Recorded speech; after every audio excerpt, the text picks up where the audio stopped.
Hey crafty friends, this is Jenny from crafttestdummies.com, and today I have a fun mixed media technique for you. Today we're going to talk about how you can use these wood stamping blocks in your arts and crafts. Now they're a little intimidating sometimes because they're hard. They're not like a red rubber and they don't give, but I have some really good options for you and I want to show them to you today. These were used and they were actually made out of wood. It is a stamp.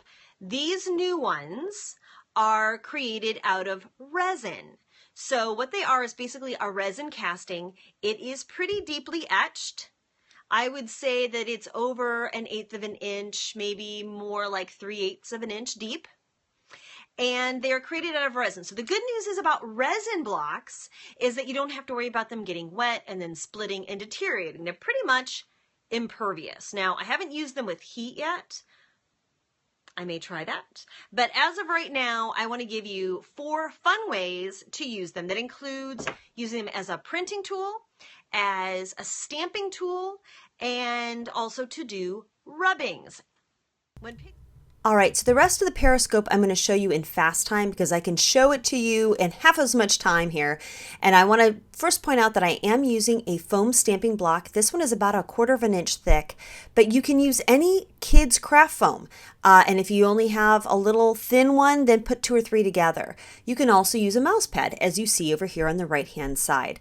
Now for this, I'm using just a regular cardstock weight paper, and I'm using the Memento Luxe pigment stamp pad because I happen to like it, and I'm inking it up here upside down. I want to point out that these stamping blocks from Plaid have a yellow surface so that when you ink it up, you can see that it's all the way inked up, which I think is really handy. Now this one, the first stamp I did, I only used my thumbs. I really recommend standing up and using your full body weight. Put your palms on these stamping blocks.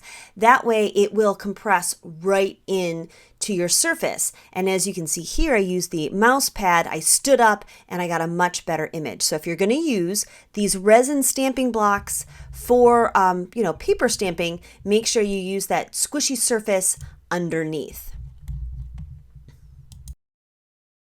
So the next way you can use these wonderful stamps is to actually use acrylic paint. Now I just put some Ceramcoat acrylic paint on my work surface and I'm using a foam roller.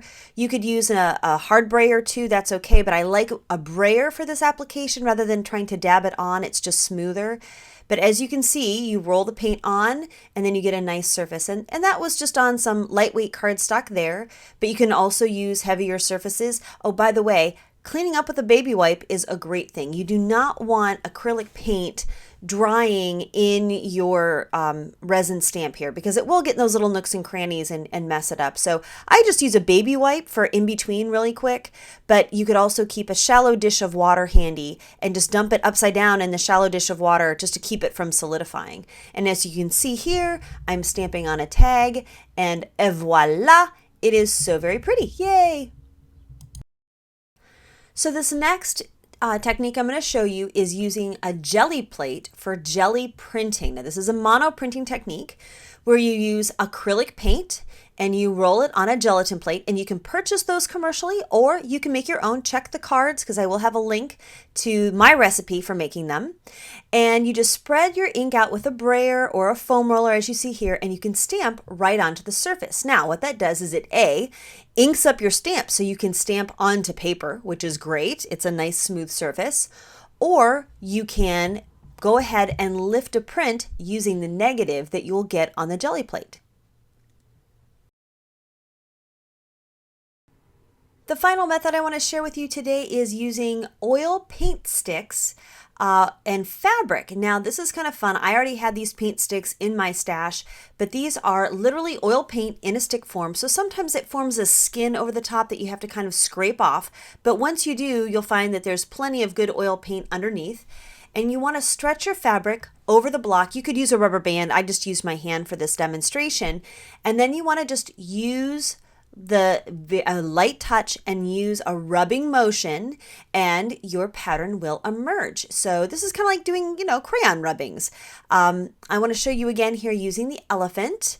And really, the best method is to hold the fabric tight and go in kind of one direction or from inside out. That way the fabric doesn't shift too much and you don't get a distortion. But just so you know, oil paints in this stick form do not leave a residue or a ring, so it dries beautifully on fabric, especially quilters' cottons. You let them dry for a couple of 3 days. You can heat set them if you want, and then you can even put them through the washing machine. But these ones from Shiva have a metallic sheen, so they're kind of sparkly and shiny. But it's just another fun way of adding some beautiful texture using these block printing stamps on fabric, paper, etc. So if you buy them and you love them, I just want to give you some great ways that you can use them in your mixed media projects. Thank you so much for watching. I hope you enjoyed this Periscope rebroadcast. Make sure you follow me at Craft Test Dummy over there so you can see them live and participate. Thanks for watching and have a crafty day.